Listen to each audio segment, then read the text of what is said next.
I'm glad you've come, though I'm afraid there's little in the way of good news. After you left, we reached out to both the Alchemists Guild and Stillglade Fane and attempted all manner of treatments. But the results were always the same. Whatever the answer is, it's not alchemy or conjuring. Why did it have to be Y'shtola and Urianger and not me? Out of all of us, they are the ones who could feasibly have solved this puzzle. And Elfino's still missing. God, it's all going wrong. Where do we even start? A grave situation indeed. Might I be of some assistance?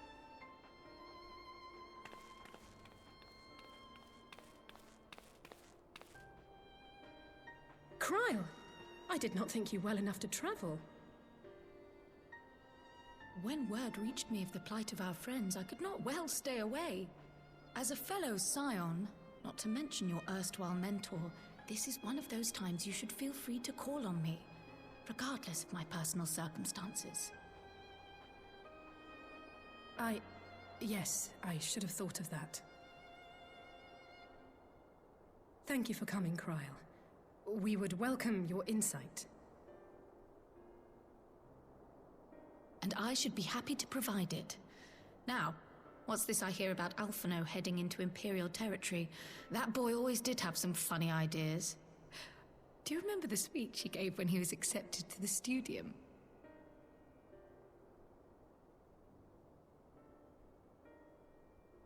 My life's goal is naught less than the salvation of this star.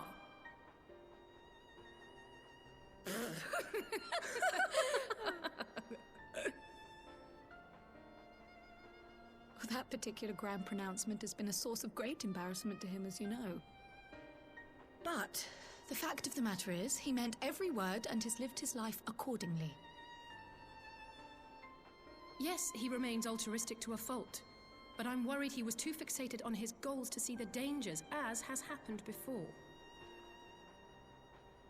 You needn't be so concerned. Though his values remain the same, Alphino is not the blinkered boy he once was. Slowly but surely his eyes have been opened, thanks to a certain someone.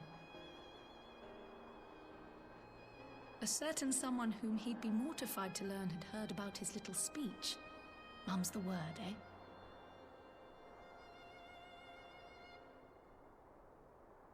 Right, I'd better have a look at our patients. They're in the infirmary, I assume. I'll need absolute quiet, so it would be best if I did this alone. If you'll excuse me.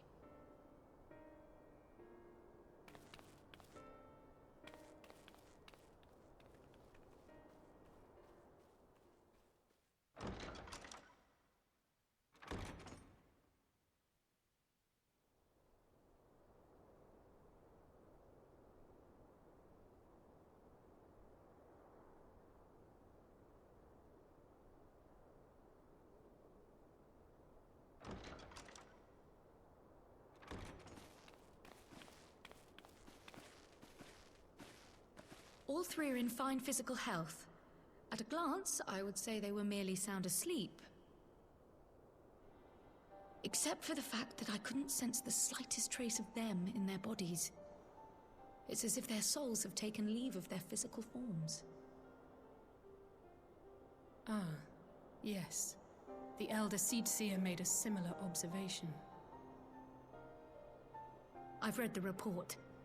When you heard this mysterious voice, you described feeling as if you were somewhere else, yes? If we assume the ether which comprises your essence is being drawn to some other place, then it may be possible to follow the trail it leaves behind, just as we did in our search for Thancred. I wasn't around for that, but I can't imagine it was easy. Oh, it wasn't. But that's no reason not to try. I will have need of Master Matoya's crystal eye if I'm even to make the attempt. So I suggest we pay her a visit.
Come to disturb my peace again, have you?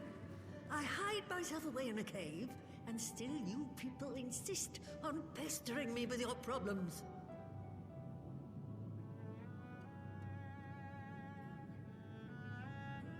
Oh, I mistook you for young what's-his-name, but I see now you're the sister. Weren't you supposed to be the lively one? I've seen happier faces at a rain-sodden burial. Well, I'm sorry to dash your expectations, but the situation isn't exactly conducive to gaiety. Ha! That's more like it. Stoller used to spit and hiss like a wildcat too. Better for a young thing like you to be filled with fire and leave the doom and gloom to your elders. Now, what exactly does this tragic situation of yours have to do with me?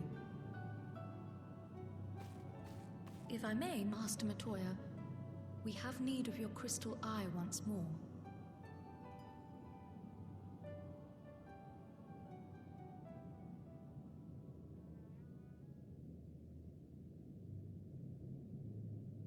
And Stoller is one of the afflicted, is she? Very well. She may be an ungrateful stray, but she's my ungrateful stray, and I'll not see her buried before I am.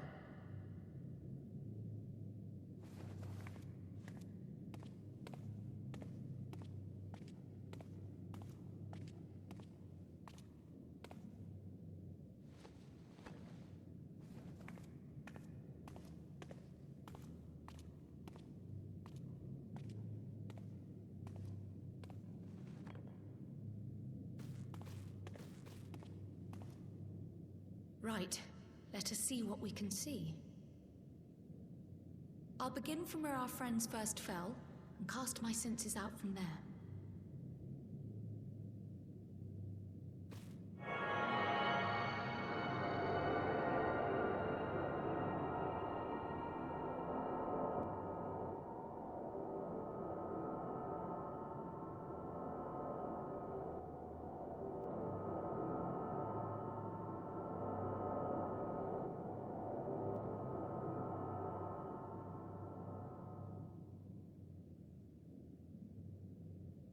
What is it?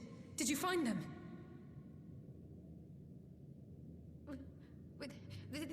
This doesn't make sense. How is it even possible? How is what possible? Kryl, what did you see? The threads, they just ended. And no, I didn't lose track of them. I followed them as far as they went. It's as if they were cut off. Could their ether have dissipated if it had? Oh, gods!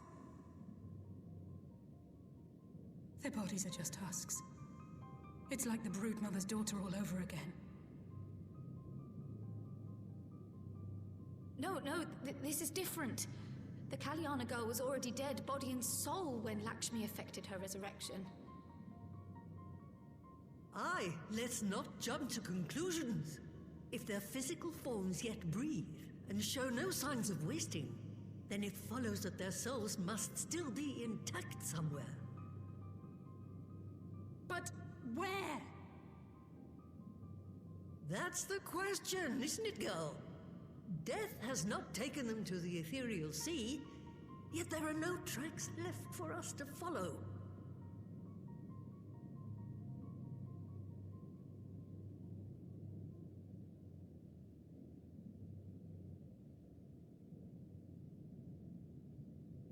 We're no closer to an answer than when we started. But knowing their souls are still out there is progress of a sort. We just have to keep looking. Pray, excuse me a moment. Yes? I remember, but... What, to Alamigo? We're on our way. That was Lee's. Apparently, a group of Populares have defected to Alamigo, and Maxima, the envoy Alphino left with, is one of them. I'm sorry. I realize we've barely begun here, but... Go, child, go! You've made up your mind, and life's too short for dithering. I'll do some digging in the meantime and see if there isn't some other method we could use to continue the search. Let's be off then.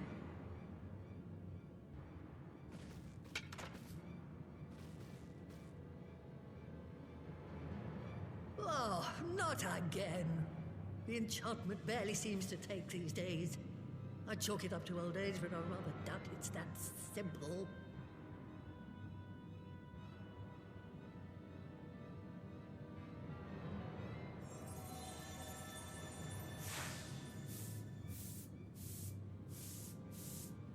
Before they took ill, Y'shtola and Urianger were sharing notes on a thinning of the ether.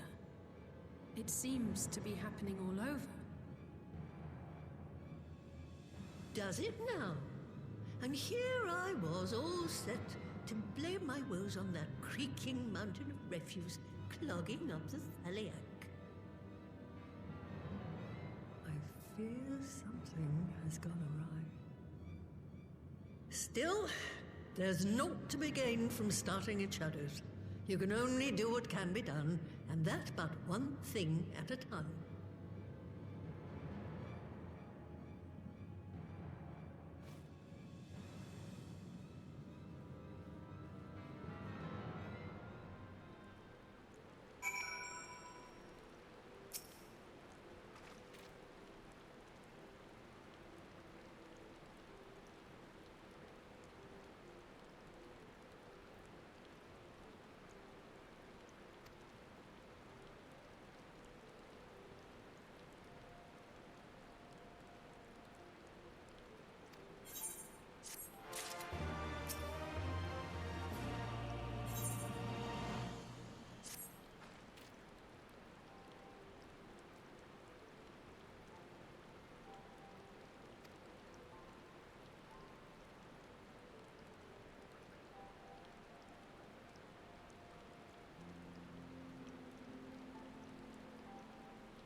I'm sorry to drag you halfway across the realm, but when Maxima mentioned Alphino, I thought you'd want to hear the news in person.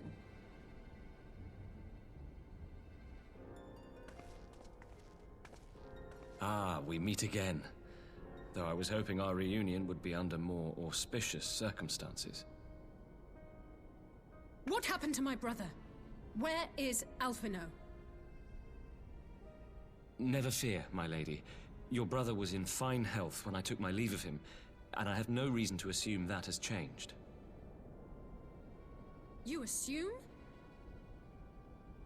If you will allow me, I shall endeavor to explain events. Our troubles began not long after we departed Doma. While crossing the burn, we were fired upon by the Emperor's personal guard and forced to make an emergency landing. As we stumbled from the wreckage, our attackers fell upon us again, and we would have perished there and then were it not for the intercession of a third party, a band of mercenaries whose leader claimed to pursue a vendetta against the Ascians. This Shadow Hunter, as he styled himself, then escorted us out of the wastes to relative safety. Upon arriving back in civilization, I gathered my Populares colleagues and prepared to flee the Empire. Master Alphino, however, declined the invitation to join us, preferring to continue his investigation into the Ascian threat.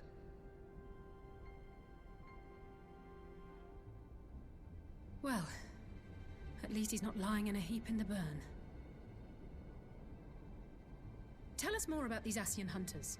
Who are they? And is Alphino still with them? He is. As to who they are, I'm afraid I have nothing to tell you. Beyond the fact that they root out and destroy Ascians, they were unwilling to divulge anything which might serve to identify them. They would not even reveal their next destination. But Master Alphino asked to accompany them all the same. Since parting company with your brother, we've been engaged in a game of cat and mouse with the Emperor's guard. We made our way through province after province, finding the army busy restoring order wherever we went, until we finally arrived here in Alamigo. I cannot thank Commander Aldin enough for giving us such an unexpectedly warm welcome. I'm not inclined to turn away refugees, no matter which land they call home. And if they can tell me how things lie in Garlemald, all the better. On that subject, there is much I would tell you. During the course of our journey, we heard tales that an entire rebel army had been slaughtered in the space of a single night.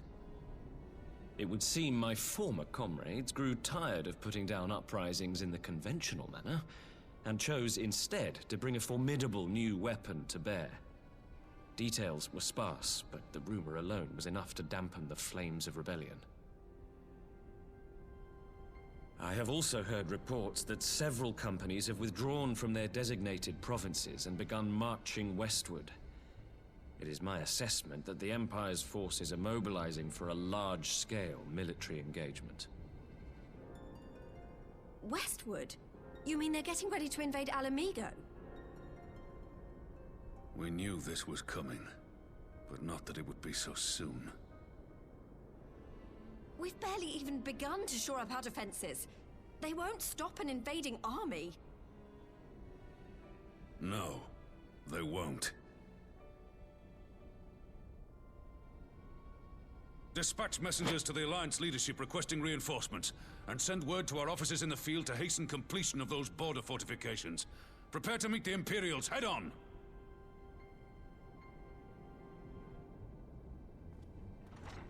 No matter how quickly we act, we still want for time. When the enemy comes into view, our best recourse will be to open negotiations with their commander, and see that the ensuing proceedings take as long as possible. Would you and Alize head to Doma and let Lord Hier know about this? I'm sure he'll want to hear about Alphino too. Consider it done. We'll send word when...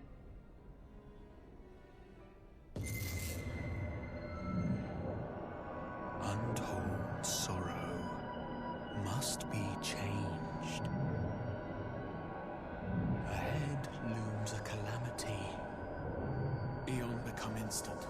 Throw wide the gates.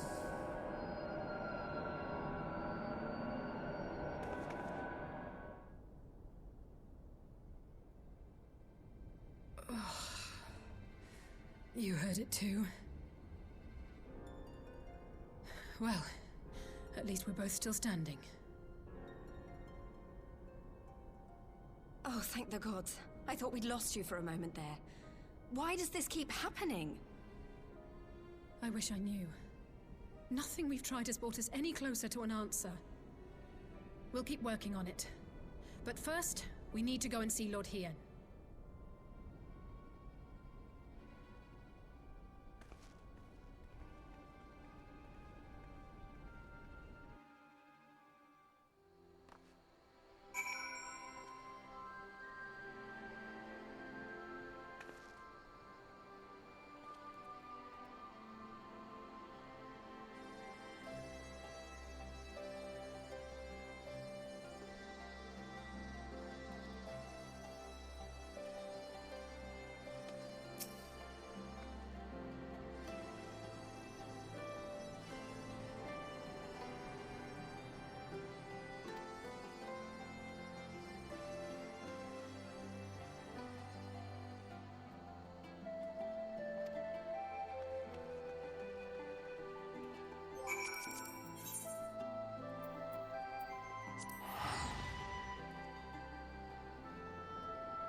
It seems the engineers have matters well in hand. Should the barrier work as we intend, Doma will be free to reinforce her allies in Alamigo without fear of weakening her own borders. Honored friends, the time has come to put your hard work to the test. Start the generator.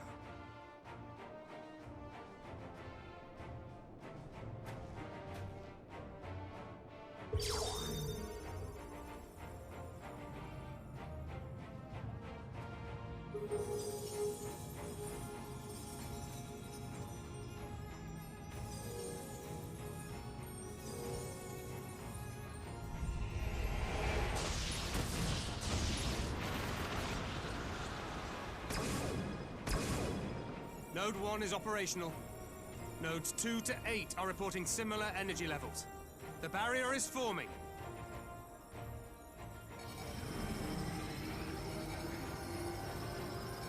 $1,000 yards. 2,000. 3,000. Expansion remains smooth. No fluctuations detected.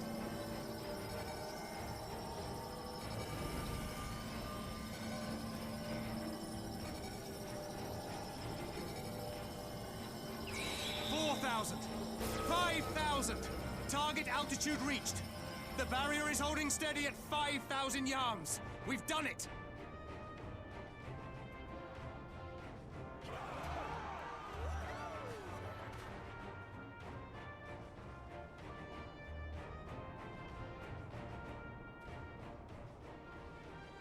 Is that an Imperial airship? Of all the rotten timing. But this is a gift, Mistress Alize. They can test our new wall for us.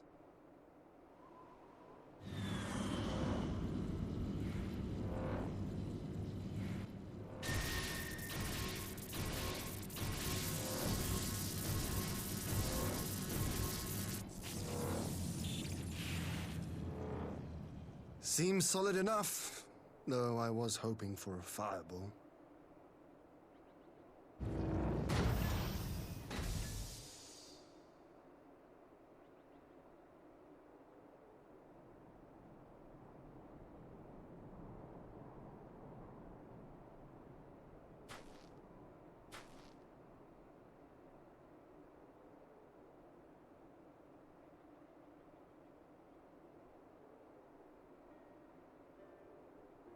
By the gods, it's Alphino. What are you? Let me go! He has my brother! Lower the barrier!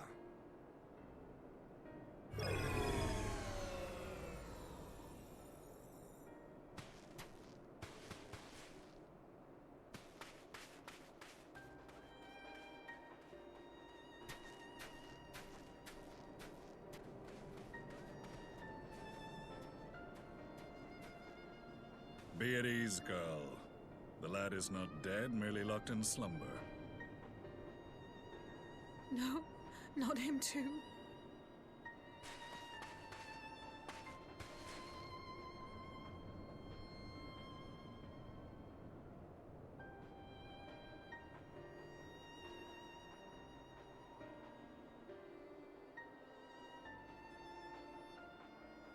We could identify no cause and found no remedy. Thus I sought to return him to Doma, and into the arms of Lord Hien himself, it would seem. It is a day for fated reunions. Would you not agree, adventurer? Or should I address you as the Warrior of Light?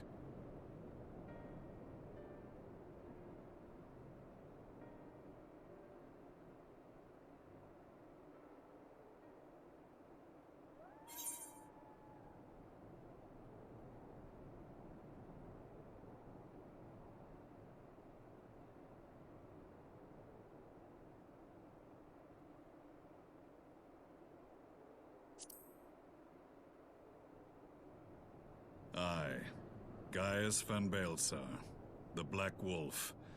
That was the title I was given, one I have long since relinquished.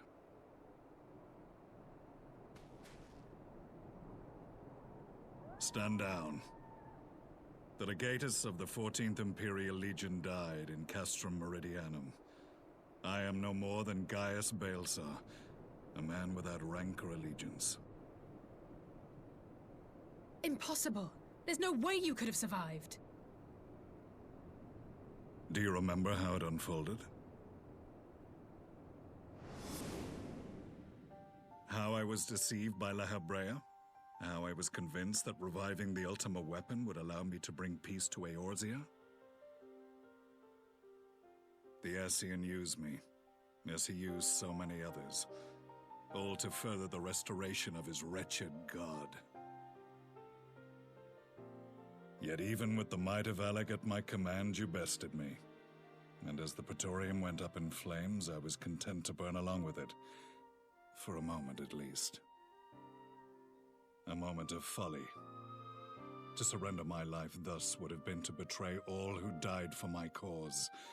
It was for them that I dragged myself free of the rubble, and swore vengeance on the Ascians.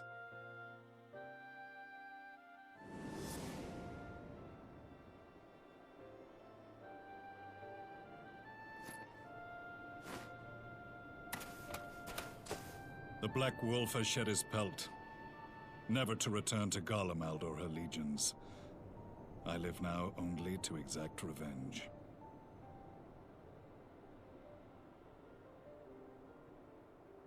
My principal quarry was to be La Habrea, whom I gather you have since ushered unto oblivion. But so many more remain. Long as their kind lurked in the shadows, laboring to sow chaos throughout our world, I would see each and every one dragged into the light and put to the sword. Are the Scions not of like mind? In this single respect, perhaps. Then I shall continue the partnership the boy began, and share what intelligence I have acquired. Among the Ascians, the Black-Masked Ilk are subordinate to those who wear red. This you already know. Yet among the Red there exists a hierarchy. Those set adrift with the Shards clearly stand below those still joined to the Source. Nabriales, who once dared to intrude upon the Rising Stones, belonged to the former group, and while he was indeed a dangerous foe, his powers were inconsequential next to the paragons of the Source. The first was La Habrea, who plagues us no more. There is also the white-robed Elidibus, and the elusive Emmet Selk, about whom little is known. We have files on La Habrea and Elidibus, but I believe this Emmet Selk is new to us? As I assume my brother told you, we have evidence to suggest that an Ascian now walks in the body of the Crown Prince. Have you identified this interloper? Elidibus seems the most likely culprit. As emissary, it is his role to maintain the equilibrium between darkness and light.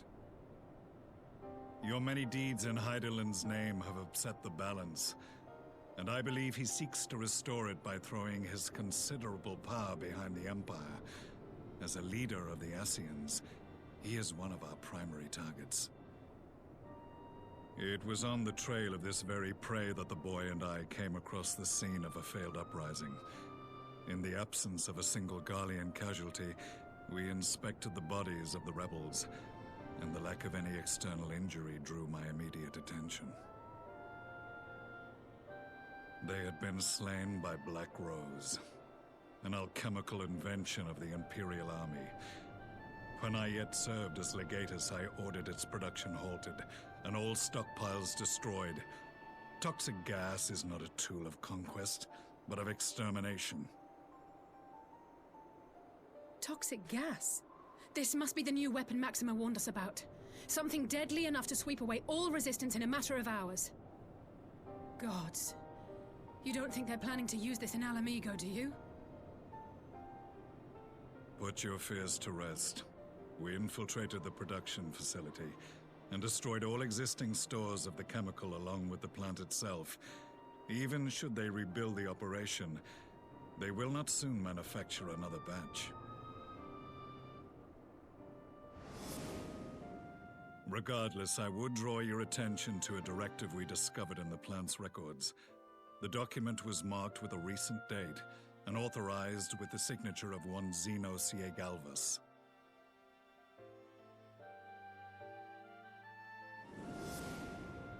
A dead man signing the death warrant for thousands.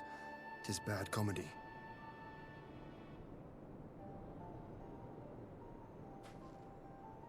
But the tale does not end there. Within that same facility was a chamber filled with devices of elegant design. Cloning technology, we realized. And what should we find in each and every incubator? But a young Emperor Solus.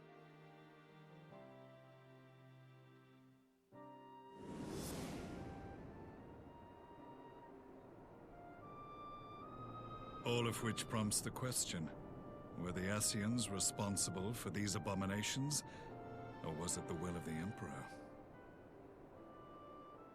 I must know which hand guides the Empire. Though I have given up my rank, I am yet a son of Garlemald, and I will fight for the future of my homeland.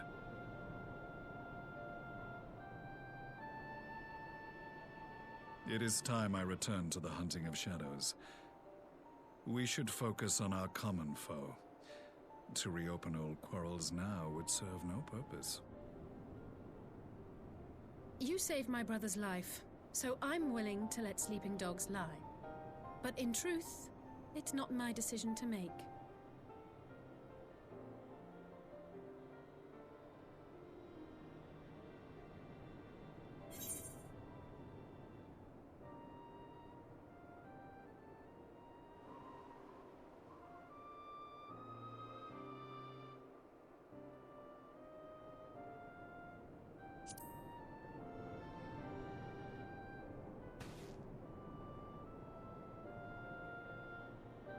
There was a time when I scorned those who placed their faith in false gods, even as I, in my blinkered conviction, place mine in Ascian promises.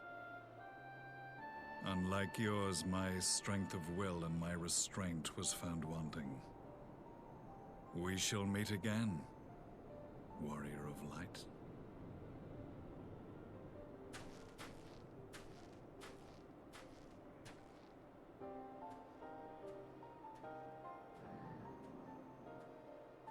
So that was the infamous Black Wolf. An unexpected ally, to say the least.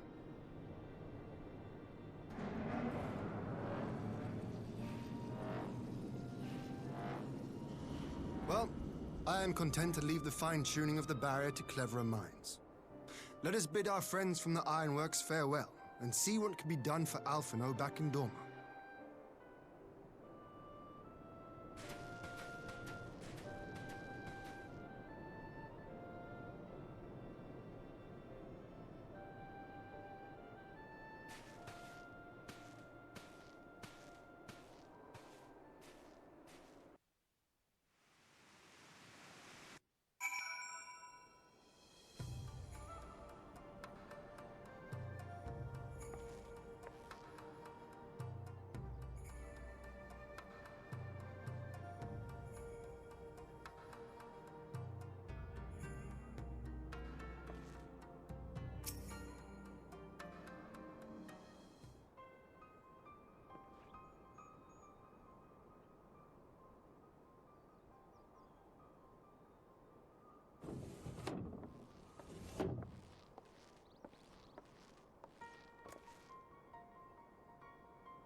Our supplies at Black Rose have been ruined, but the new plant is already under construction. We should have the first batch ready in time for the offensive, Your Radiance.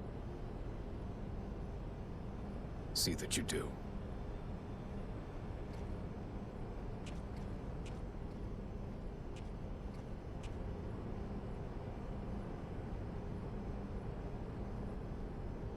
Ah, yes, the infamous Black Rose. If I recall correctly, Gaius did not much care for the invention.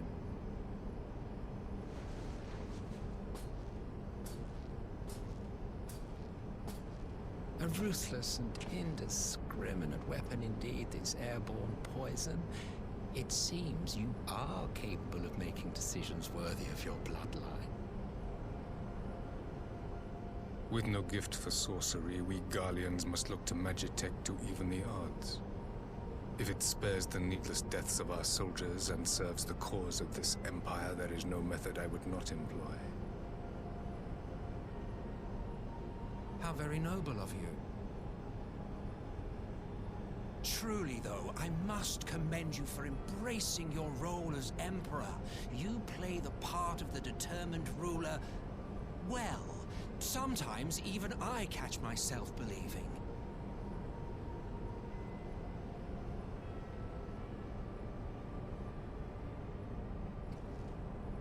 A silent agent of death. Now that I think on it, Black Rose may well possess the perfect aspect. Slowly but surely, the deluge of light has worked upon the ether here in the source, and the gas should be most susceptible to its influence. Well, I shall leave you to your own devices. Go forth and bloody the land with your grand and glorious war.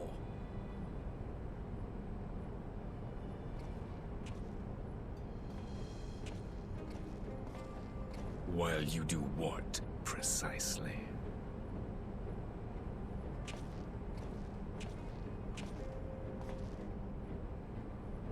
Need you ask? I will be doing what all Ascians do. I am well aware that your kind exists only to usher in the next calamity. But you seem oblivious to the harm your singular agenda causes to the Empire.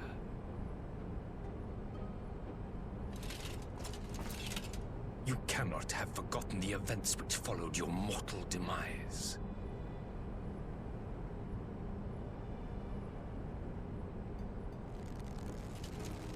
Our homeland was plunged into civil war for your failure to name a successor. The edifice you so carefully constructed was but a hair's breadth from collapse.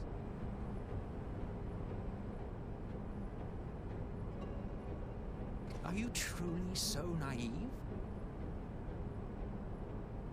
You thought me oblivious to the consequences of a departure so painstakingly timed? It was by design? Well, of course it was. Though I will admit the resulting panic exceeded even my wildest expectations. But how can you be surprised? Throwing the world into disarray was the very purpose for which this nation was, as you say, so carefully constructed.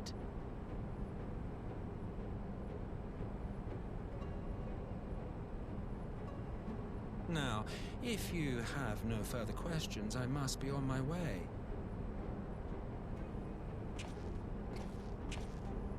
Since we may not meet again in this lifetime, it would be remiss of me not to offer a word or two of gratitude. I really must thank you for this surplus of vessels. I can mold any host into my own image, but having bodies tailor-made for me in this fashion is so much less tiresome.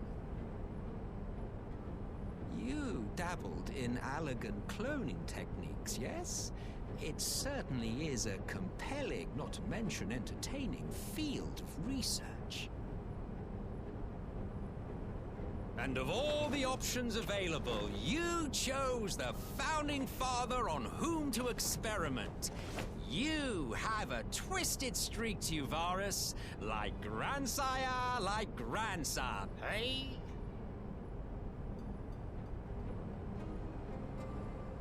If events play out as planned, this will become something of a family enterprise. You will be the capstone of this world, I the anchor and shard, and together we will give the lie to this star's fraudulent existence.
Welcome back, you two. Greetings, Lord Hien. Glad you could join us. Glad to be here. I would have come sooner, were our own defense is not in question, but I am pleased to report that our soldiers are assembling for deployment to Alamigo as we speak. We're grateful for your support. Thanks to the efforts of our allies, it won't be long before we've established defensive positions on this front as well.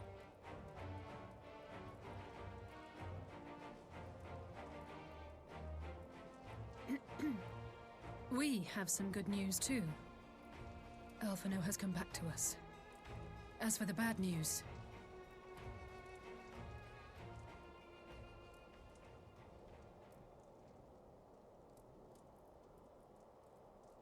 So, Alphino won't wake up, Gaius van Baelsar is alive and hunting Ascians, and the Empire is planning to poison us all with toxic gas. Does that sound about right? Ordinarily, any one of those things would have left me in shock. But the way things have been lately, it's all starting to seem pretty normal. Getting back to your report, are we sure this Black Rose is the weapon Maxima was talking about? It fits the description. And it seems we have Alphino to thank for sparing us an early demonstration of its effectiveness. I have a feeling this won't be the last time his bravery in the Empire will serve us here in Eorzea. The threat of an unknown weapon has had us all on edge. But now that we know what we're dealing with, we can take steps to defend against it. As for Gaius, I'm not sure what to think. Am I happy he's alive? Not in the slightest. Am I happy he's hunting Ascians?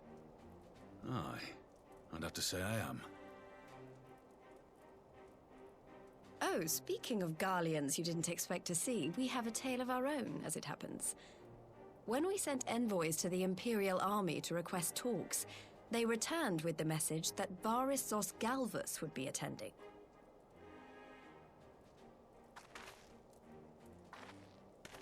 The Emperor himself. Well, Varys did sanction the Popularis peace mission. But knowing that an Ascian walks in his son's skin, I do not see how we can trust him or anyone from that nest of vipers.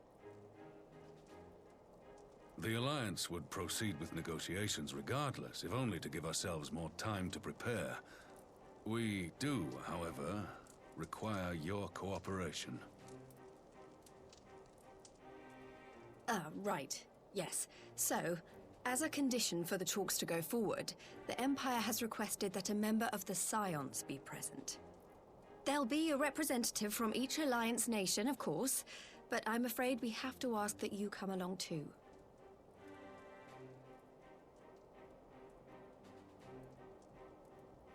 God, Lise, you know how much I hate politics. But then, what choice do I have? Alphino and the others aren't going to do it.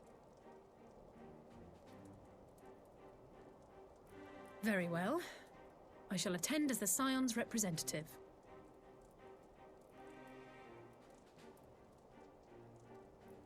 In case you're wondering why I didn't ask you, the Empire also requested the presence of Eorzea's champion.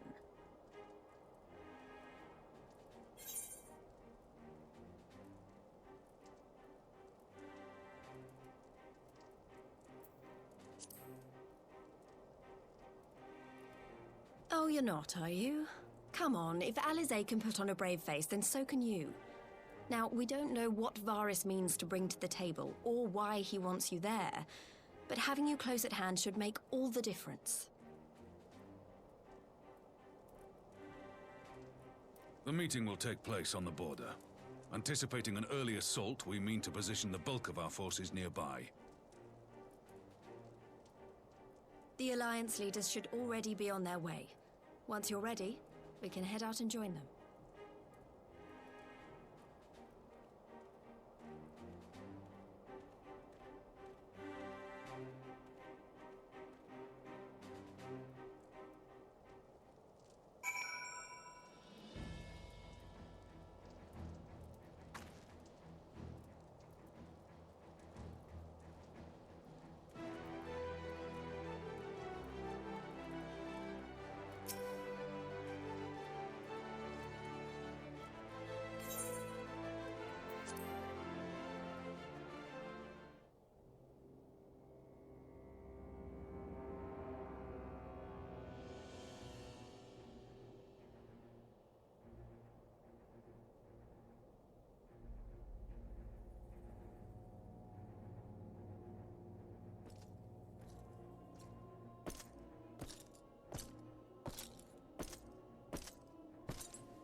Esteemed representatives of the Eorzean Alliance, on behalf of the Garlean Empire, I thank you for inviting me here today. As this parley was convened at your request, I invite you to speak first. Very well, Your Radiance.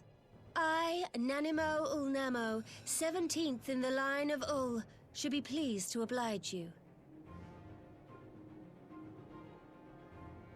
As recent events in Alamigo and Doma have made plain, the subjugation and exploitation of neighboring nations is not a sustainable policy. Should this day end in war, you may very well defeat us, but you will never extinguish the people's desire for freedom. Though it may not be in our lifetime, there will be another revolution, another war, and the cycle will continue. Domar has entered into a concord with the nations of Eorzea, a partnership wherein we recognize one another as equals. Garlemald could be afforded similar treatment. You need only set aside your ambitions and join us in paving a path towards peace.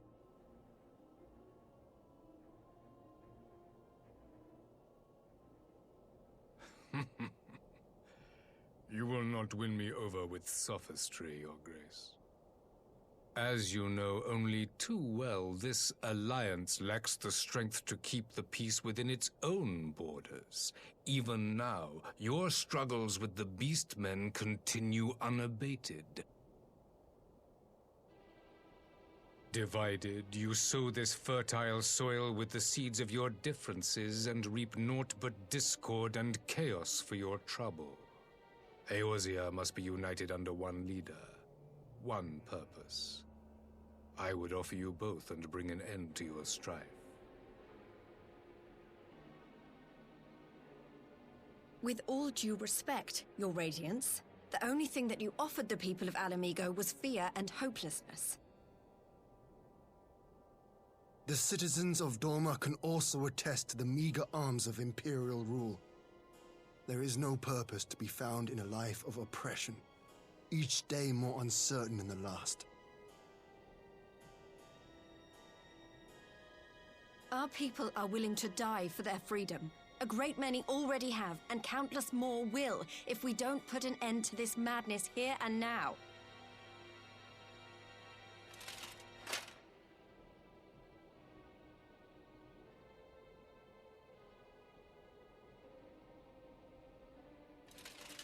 We brought order and stability to your lives. This madness and bloodshed is of your own making. You broke the peace, not Garlemald. Peace. Order. You kill our peoples, despoil our lands, take everything that is ours. And what? You expect us to lick the boot that grinds our faces into the dirt?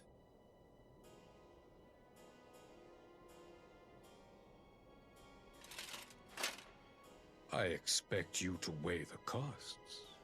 To recognize that countless lives have been lost on both sides in pursuit of a greater good, and to not squander all we have achieved in a fit of petulance.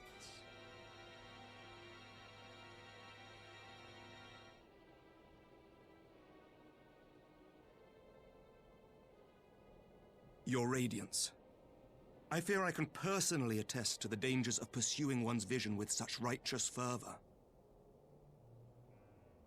For 1,000 years, the Holy See of Ishgard waged war with dragons.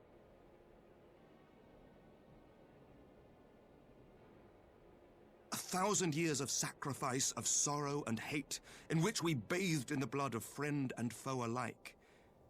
Had it gone on any longer, we may well have drowned. Yet we have chosen to raise ourselves out of this bloody spiral, and have since made peace with our former enemy. So I understand. No doubt the dragons were more receptive to your overtures in the wake of their leader's demise.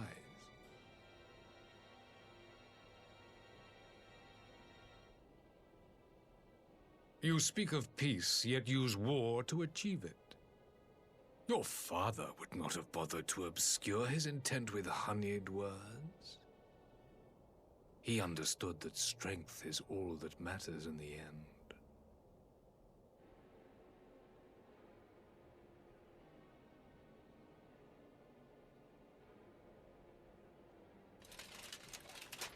Without his clarity of vision, I can but wonder what will become of Ishgard and her people.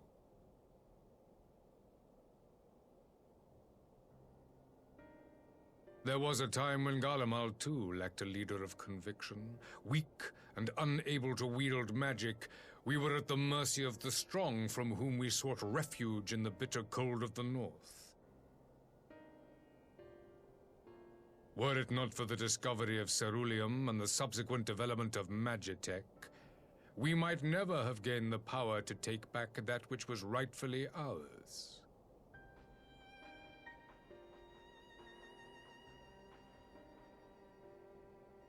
You speak as if your people were the first to have been driven from their homes.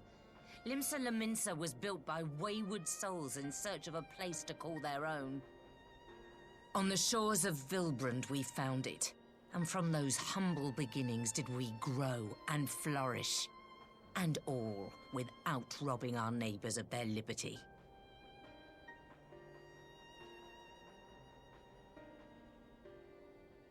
So saith the pirate.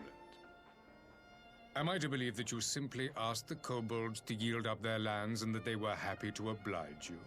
That you did not drive them out like rats in the hold of one of the many ships seized by your privateers?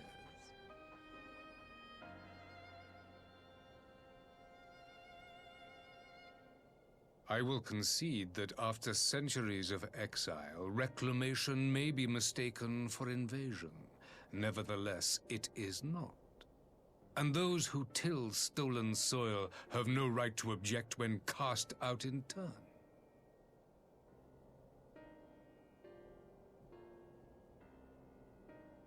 Your uncompromising nature rivals that of the Ixal. They too lament circumstances which they themselves perpetuate. Were they but to embrace peace, we would welcome them with open arms. Indeed, some few have done just that, and now receive of the Twelve's Wood's bounty. Would that your people might learn from their example.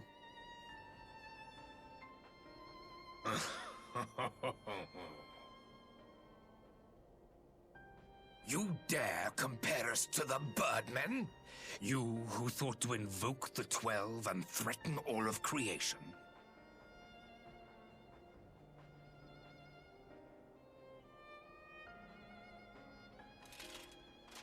I came here in the hope of finding some speck of common ground, but I see now these discussions will accomplish nothing.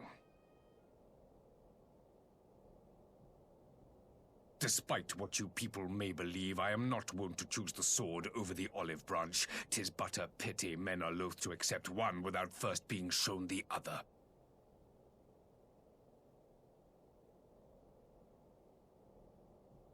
Wait! I beg you. This meeting was supposed to be a chance to find a way forward together, not to bemoan the missteps which brought us here. Please. If you truly consider violence a last resort, there must be a way we can come to an agreement.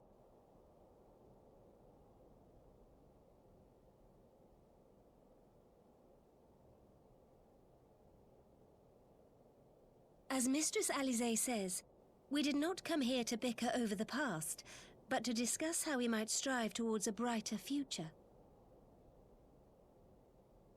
Emperor Varys, may I suggest a short recess, that all present might compose themselves prior to beginning anew?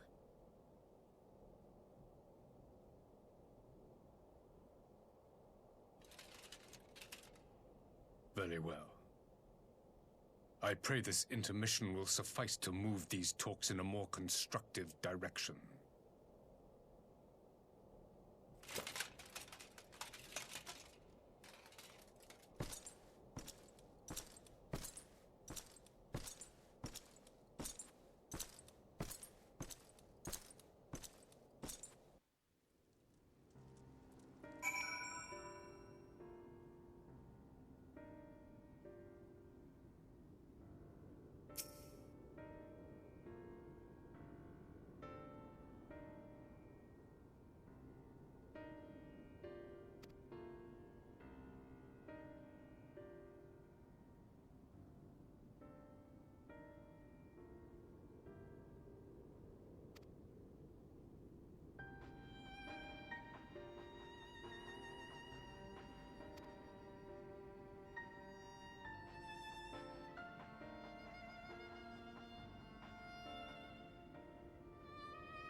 Now then, who would have the floor? Before we resume, I wish to offer you an apology. After you graciously accepted our invitation to discuss an armistice, we have done naught but rebuke you at every opportunity. I believe I speak for all of us when I say we are deeply sorry for our discourtesy.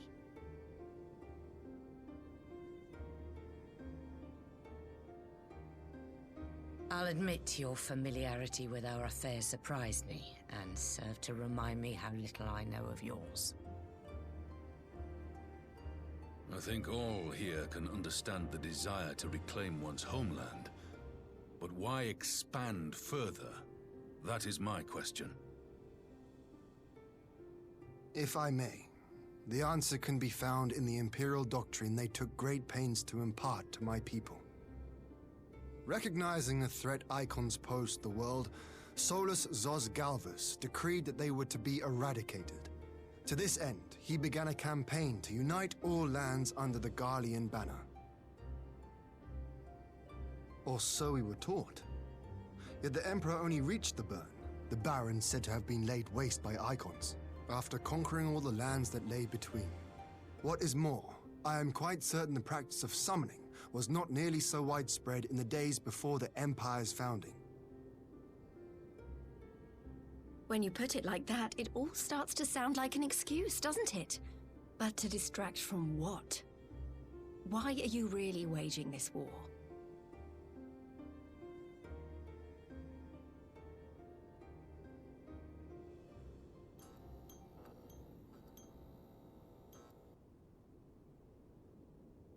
Finally, you ask the right question.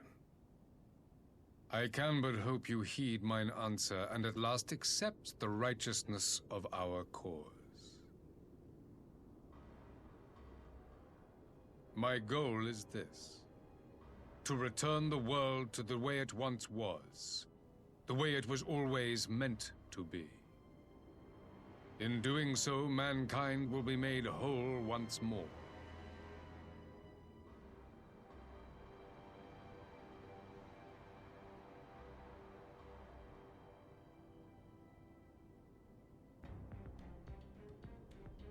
No longer will we suffer from the dissension born of our differences. There will be but one race, a perfect race, as we were when time began. What in Rhalgr's name are you talking about? I am talking about the origins of the star, of the source and its 13 reflections. At the instant of the great sundering, 'twas not only the world that was shattered, but mankind itself. Thus were we divided into myriad races, each with its own unique imperfections. That is why man looks upon his neighbor and feels fear and hatred, why he wages war, why he kills his brother. You all in your own way have proven as much today. The peace you seek is but a fleeting solution to a fundamental problem. One which calls for more drastic measures. To bring about everlasting peace, our worlds must be rejoined.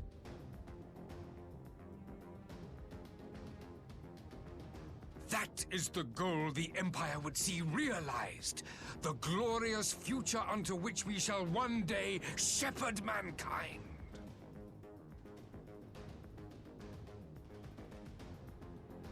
A rejoining of worlds. I have heard this tale of the Source and its reflections before. Are these not the self-same desires as the Ascians? Emperor Varys, do not trust in their words. They will lead you to your doom. My father thought to use them, but in the end he succumbed to their temptations. He embraced summoning like so many other pawns before him. Do not tell us you mean to do the same.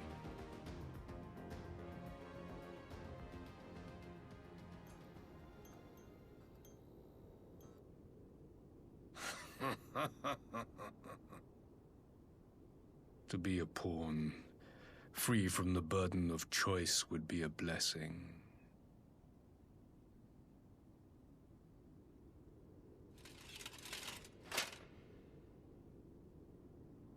But I forswore that privilege the day I learned that the Garlean Empire was built by the hand of an Ascian. What?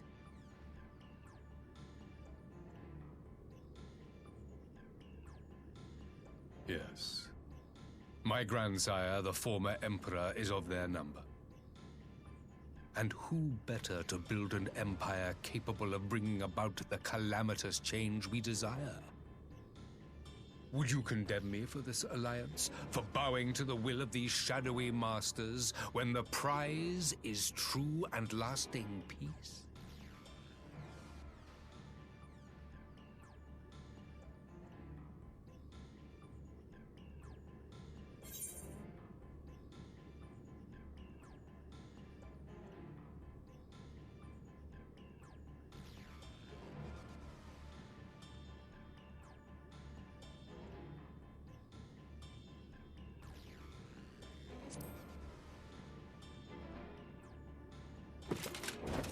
I come not to conquer, but to liberate.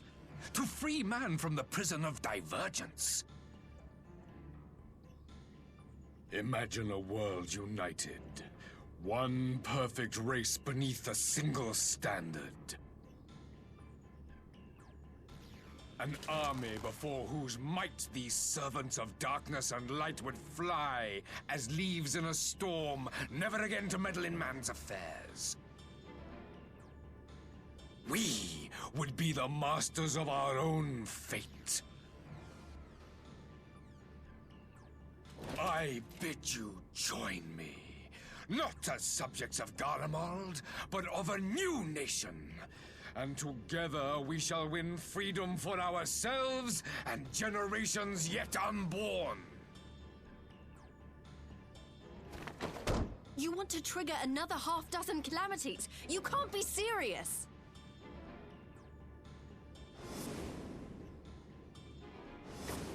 Have you forgotten how many died? There will be no one left! Do you truly imagine we would aid you in your bloodletting? It is unthinkable! Unconscionable!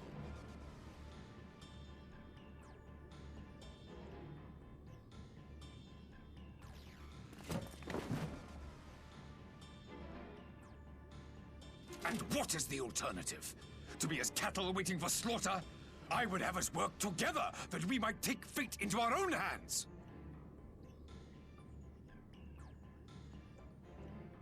Into your hands, perhaps?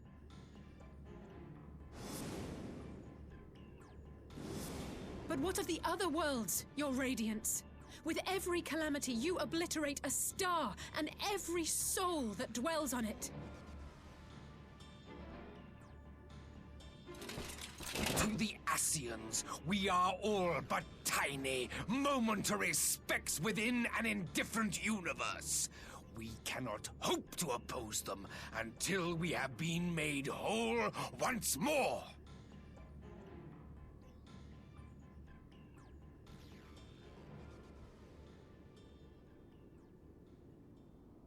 Are these truly the words of Garlemald's ruler? The flaws and foibles which you so abhor are what make us who we are. Every nation, even yours, Emperor Varys, is made whole through the combination of these imperfections, the strengths of one compensating for the weaknesses of another. While it is true that man succumbs all too often to anger and avarice, he may yet overcome his baser instincts through the forming of bonds with others, fostering community and cooperation.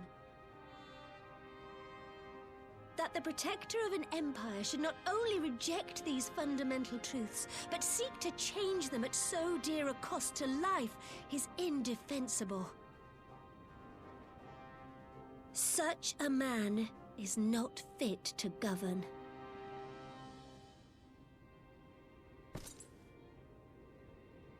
And you, warrior of light, would you refuse me as well?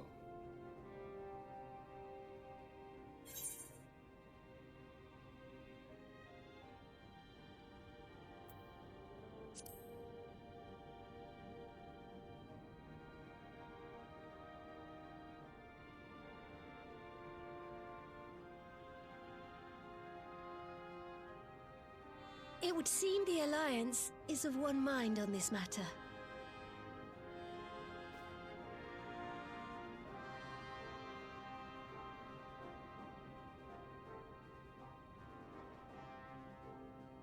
You Eorzeans never cease to disappoint me. Though I suppose I have only myself to blame for expecting more from savages.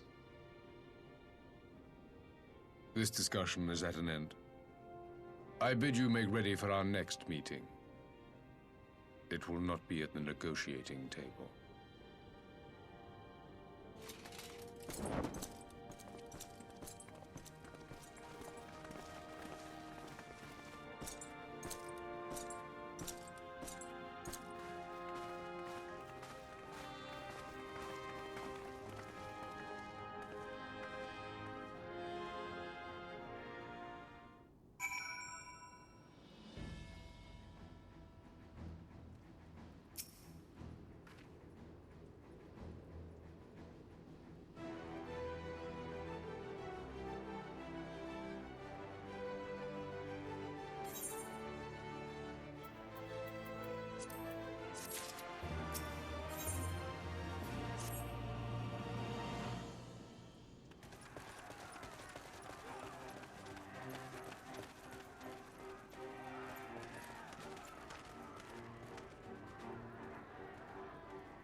I'm not sure what I was expecting from our meeting with the Emperor, but it wasn't that. Still, at least we know now what he's really after. Aye, a future built on a mountain of bodies. I too want the Ascians dead, but not at any cost. The last of the reinforcements from Dorma arrived not long ago. I pray it will be enough. Given the Emperor's stated goal, this is a battle we can ill afford to lose.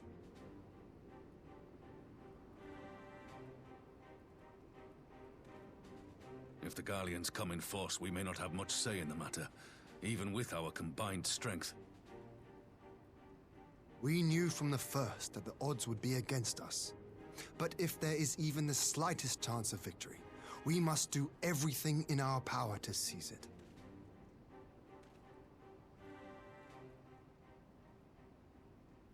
We must seize it, full stop. Here!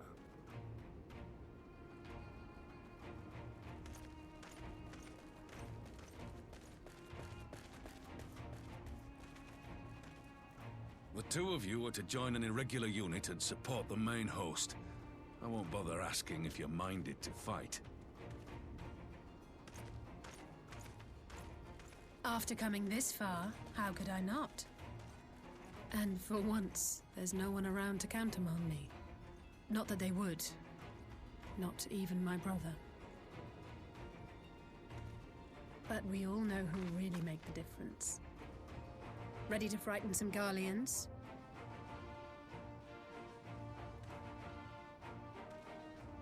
I wouldn't want to be on their side. Might I ask you to accompany the Dorman contingent?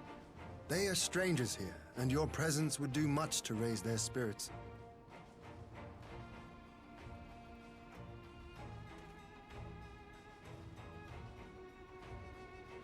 We would be honored. When our people stride out with you in their midst, I dare say the Eorzeans will feel an ilm taller themselves. High spirits have a way of spreading. What I wouldn't give to join you. But my duties as field commander will not allow it. I'll leave the front lines in your capable hands.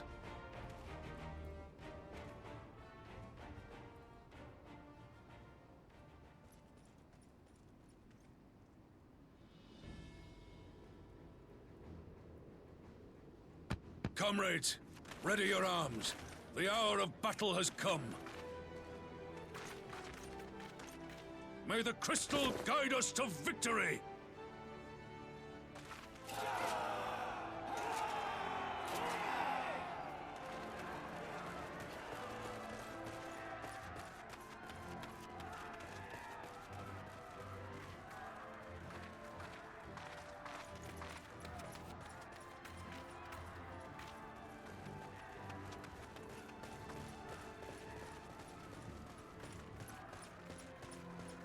Since the others couldn't be here, we'll have to fight twice as hard.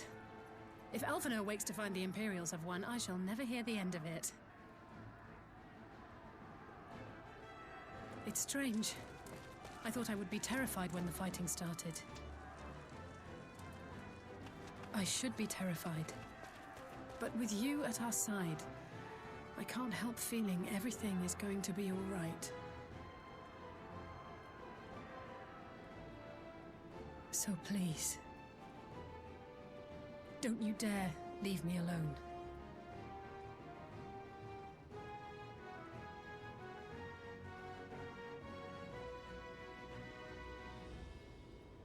No matter what happens, we have to survive together.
Let's give them a show.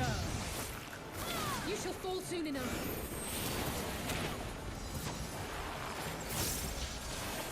Out of my way!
You should fall soon enough.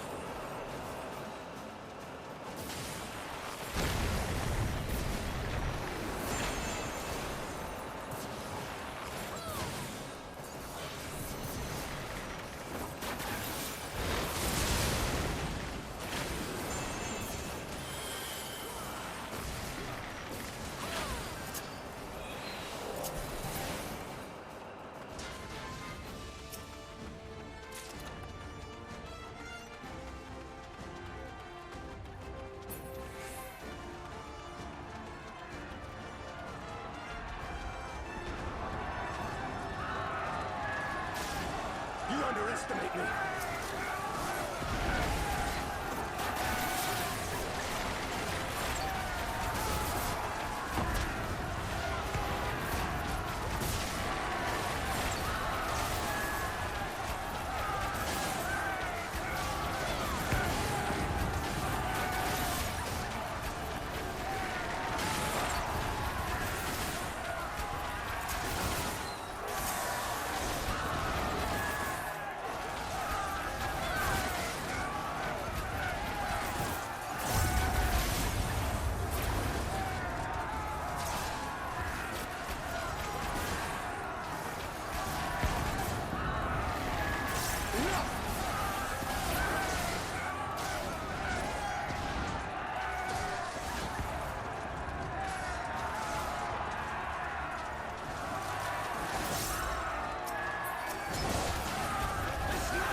We did it!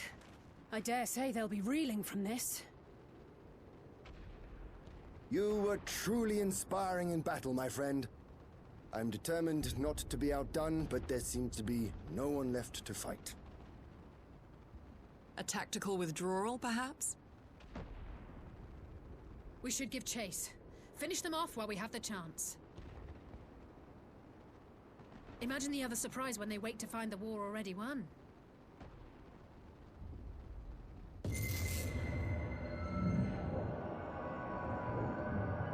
The light will expunge all life. Only you can forestall the calamity. Throw wide the gates. No! No! No! Not like...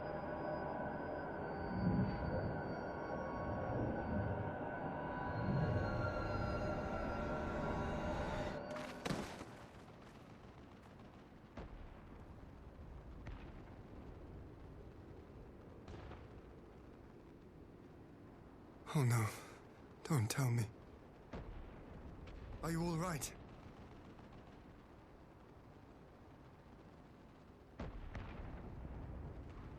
Quickly! We must get her back to the encampment.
There have been several skirmishes along the border, but as yet neither side has delivered a decisive blow.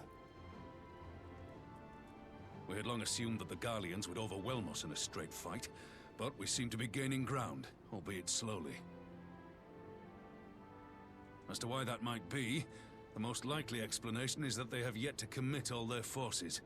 Still, we're winning, and our latest intelligence suggests the Emperor has... In light of this, we're considering launching an offensive with the aim of pushing the front line forward and giving ourselves some room to breathe.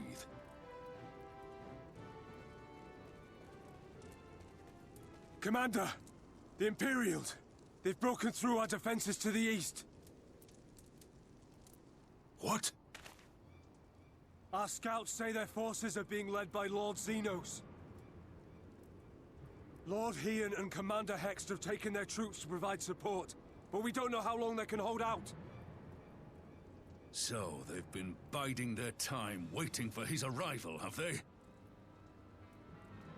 Very well. Send word to our allies, requesting reinforcements for the front line.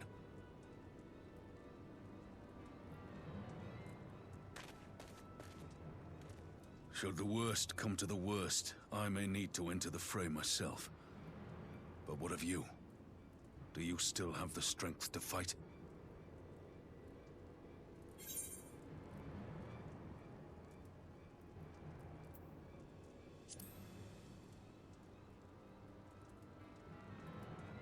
He may not die as such, but to see Lord Xenos fall on the battlefield would deal a heavy blow to Imperial morale. I'll see to it the men stay clear.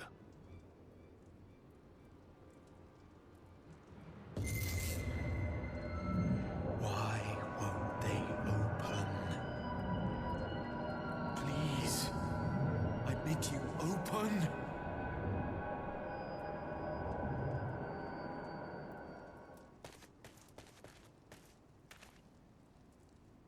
What's wrong? Is it the voice again? Are you sure you're in a fit state to do this?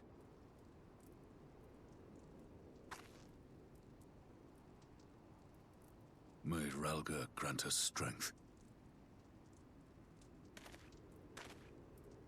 Give 'em hell, lass. I, for my part, will defend this place to my dying breath.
Kenobi's power.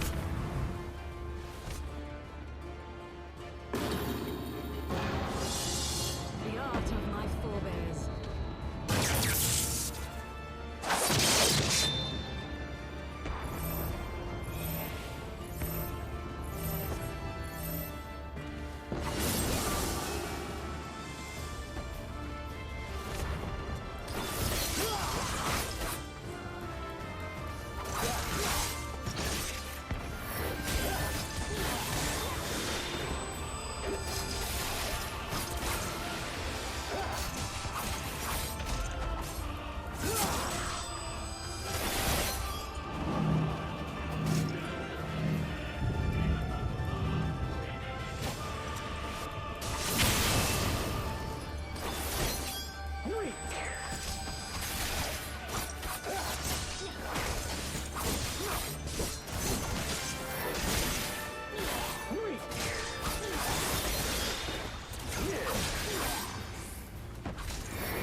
Magic with a Garlean body. That's hardly fair.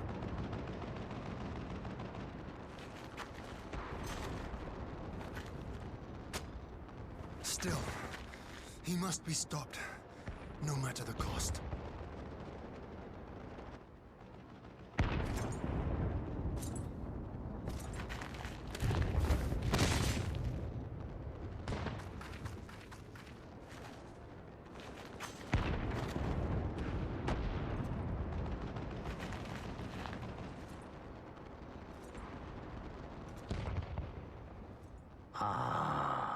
Bringer of light. It has been too long.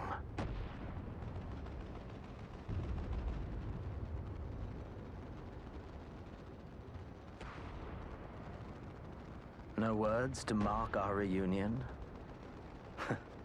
So be it. Equilibrium must be restored, and only your death will redress the balance.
Your mother chose her champion well.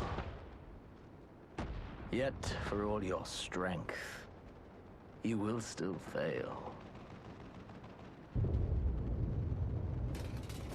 Ah!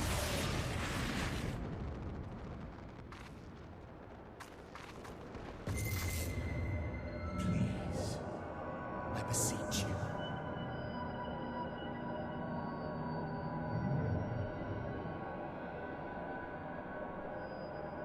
Ah, someone calls to you. Too late, alas.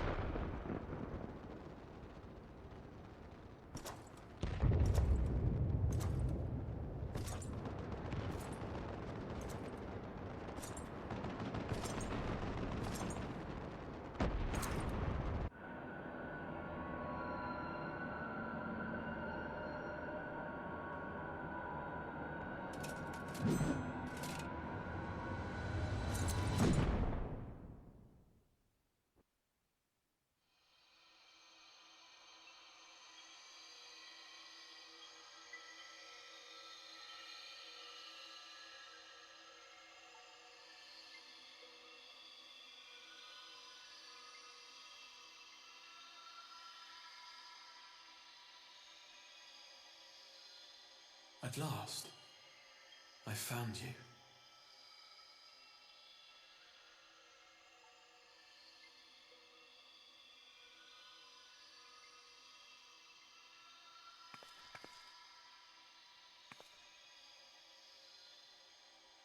Please, there's no cause for alarm.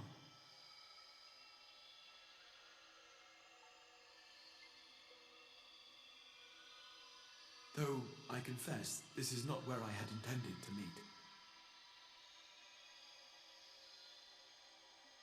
But the place of our meeting is of no consequence, like the war you wage. Win or lose, the path you walk leads only to oblivion. The better path leads you here, to me. I have need of your strength.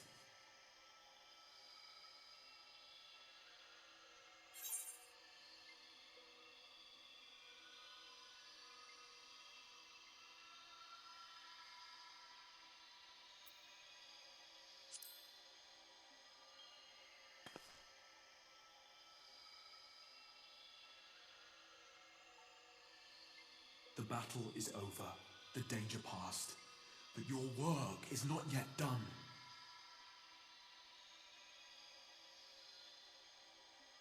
Go to the Crystal Tower. I have left something for you near its base. It will serve as a beacon of sorts, one which I pray will help you on your journey. All you need do is find it. I will take care of the rest.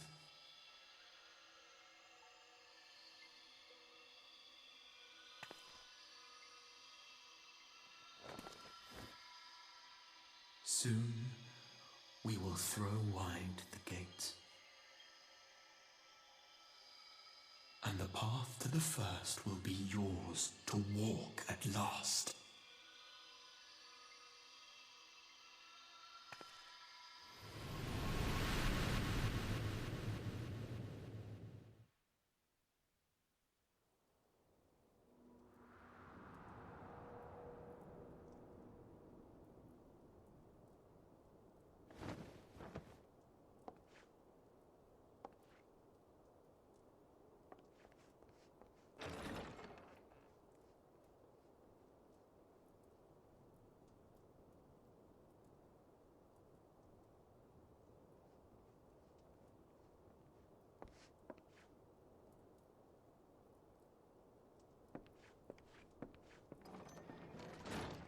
You're awake.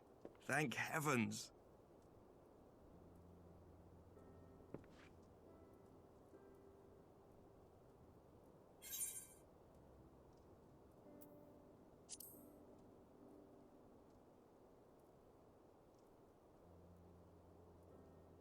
I see you recall that much, at least. In the midst of your duel, it is said you faltered and that the Crown Prince seized the opportunity to deliver a mortal blow. Yet before his blade could find its mark, he was distracted by the arrival of a second adversary who bore you away from the battlefield and into the hands of our chirurgeons.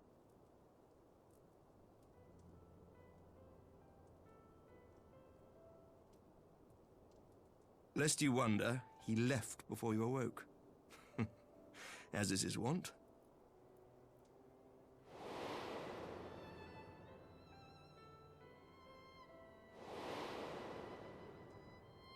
Estinian never was one for emotional farewells.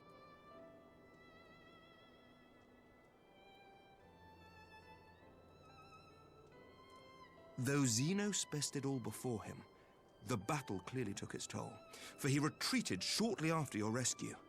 Seeing this, the remaining Imperial forces decided discretion was the better part of valor and pulled back, allowing us to re-establish our position. We have since received word of renewed unrest in the provinces, doubtless inspired by the efforts of the Eorzean Alliance and our Far Eastern allies. Nor does the good news end there. We have also come into possession of intelligence suggesting unrest within the Imperial Court. This would certainly explain why both the Emperor and Lord Xenos appear to have abandoned the fight. A long-awaited ray of hope in these dark times.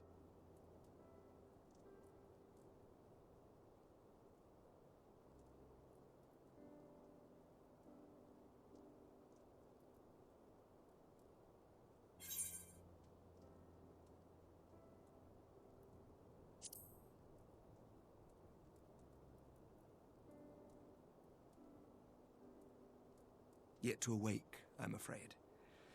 But please, concentrate on your own recovery for now. You have carried the hopes of some half-dozen nations, and we are all eternally grateful for your efforts. But no one is without their limits, not even you.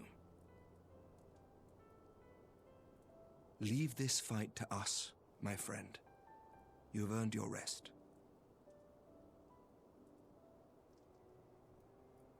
But before I forget, I was asked to deliver a message as soon as you awoke. A reminder that you are not alone, though many of your allies have fallen. When you are well and rested, you are to return home, where friends will be waiting for you.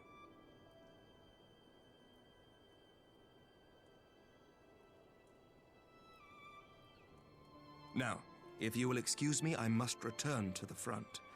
May we meet again soon, under happier circumstances.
By the 12! I don't believe it!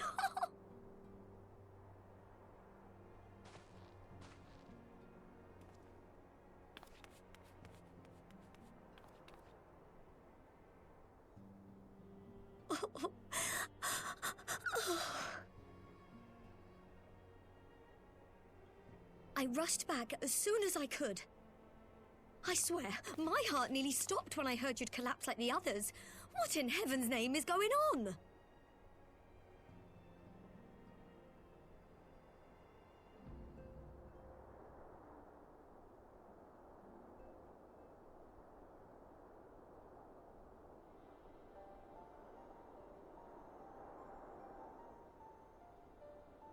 Win or lose, the path you walk leads only to oblivion. Oh, well, that's helpful. And what else did he say? The better path leads to him?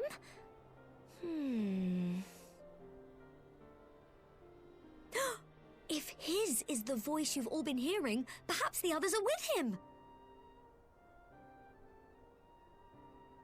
Sir Emmerich said the fighting had reached a stalemate, didn't he?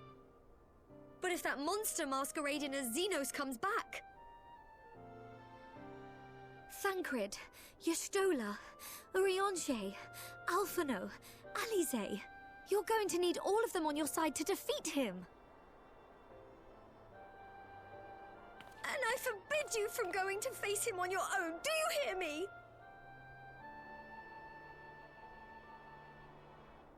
So if you must leave, go and find the others.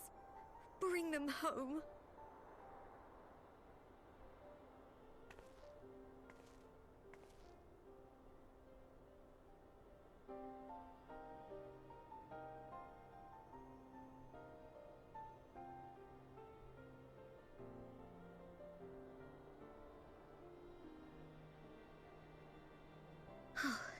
As for where to start, you said the stranger had left a beacon for you at the Crystal Tower, right?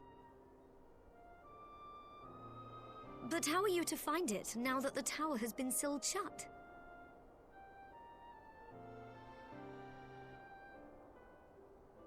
There has to be a way.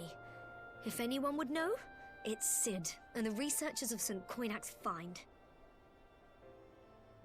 Don't you worry, we'll find that beacon for you.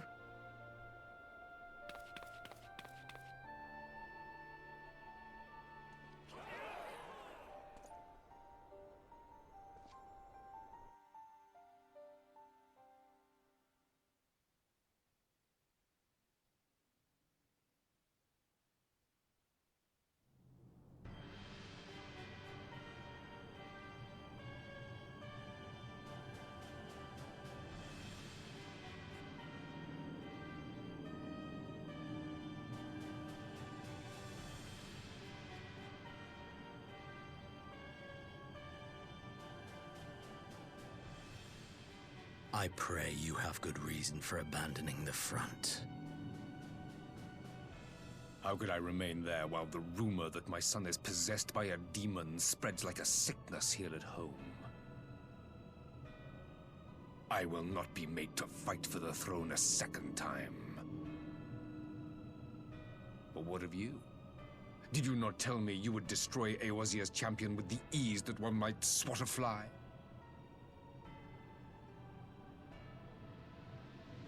A minor setback. She will not escape me again. Where is your grandsire? I would have words with him. How should I know? Do you hide from each other's sight as well? I imagine he's doing what all Ascians do.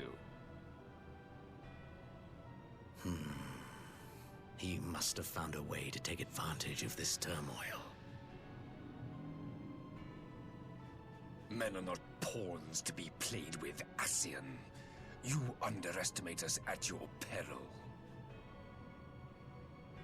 This war will not be decided by you and yours. Man must choose his own fate, and I, for my part, will do all within my power to see Garlemald emerge victorious.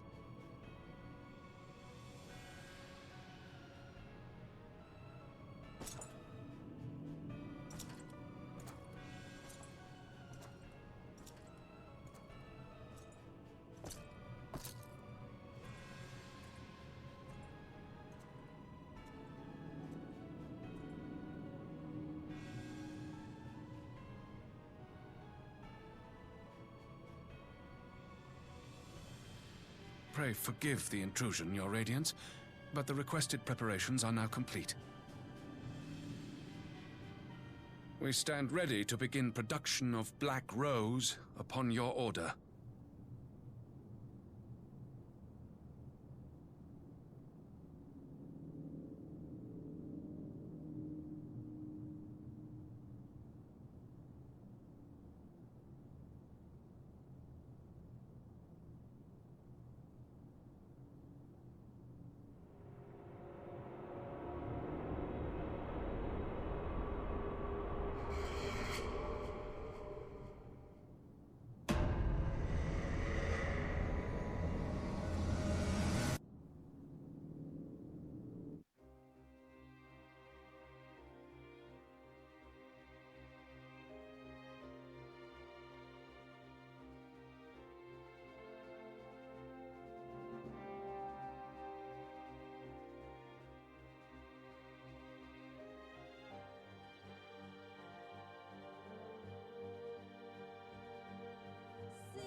My enemy. My friend. Had I been but a step faster.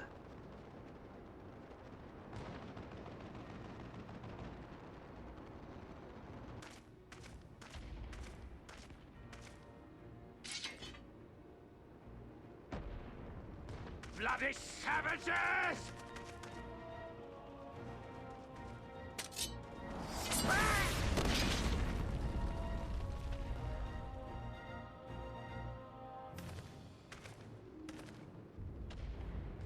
A pity your hunt leads you elsewhere.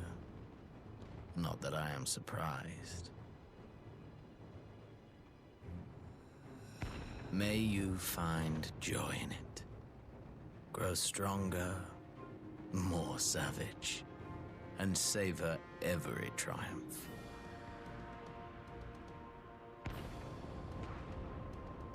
In the meantime, I will reclaim that which is rightfully mine.